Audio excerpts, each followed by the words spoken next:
સમાચારમાં આગળ વધી દાદરાનગર હવેલીના રાજકારણને લઈને મળી રહ્યા છે મહત્વના સમાચાર।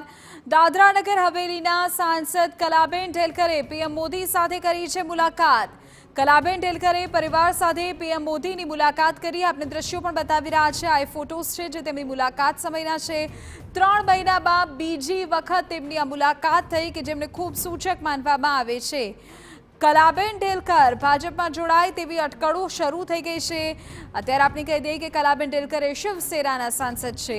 મોહન ઢેલકરે મુંબઈમાં આત્મહત્યા કરી હતી। મોહન ઢેલકરના મૃત્યુ બાદ કલાબેન ઢેલકરને ટિકિટ અપાઈ હતી, પરંતુ શું તે હવે ભાજપમાં જોડાશે? પ્રશ્ન અત્યારે થઈ રહ્યો છે। જવાબ મેળવવાની કોશિશ કરીએ। વધુ વિગતો શું છે મારા સંવાદદાતા સચિન જણાવી રહ્યા છે।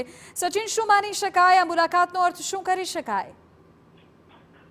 જે પ્રકારે આ મુલાકાત છે અને મુલાકાતમાં જે તસવીરો આપણને દેખાઈ પણ રહી છે, તસવીરોથી એક વાત તો સ્પષ્ટ થાય છે કે વડાપ્રધાન નરેન્દ્ર મોદી સાથે 3 મહિનામાં થયેલી બીજી મુલાકાત છે।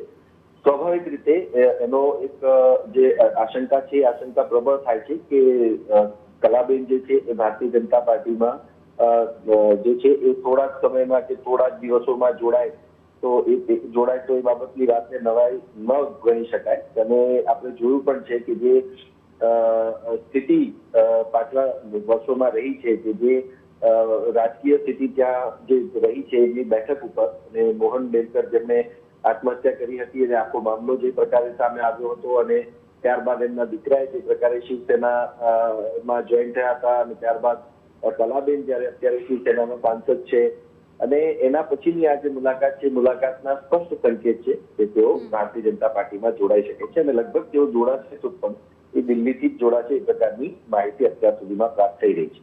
ઓકે સચિન, આભાર જાણકારી બદલ। તો અત્યારે એવી શક્યતાઓ પૂરજોશમાં ચાલી રહી છે, અટકળો વહેતી થઈ ગઈ છે કે 3 મહિનામાં બીજી વાર આ મુલાકાત ખૂબ સૂચક છે અને કલાબેન શિવસેનાનો સાથ છોડી ભાજપમાં જોડાય તો પણ નવાય નહીં।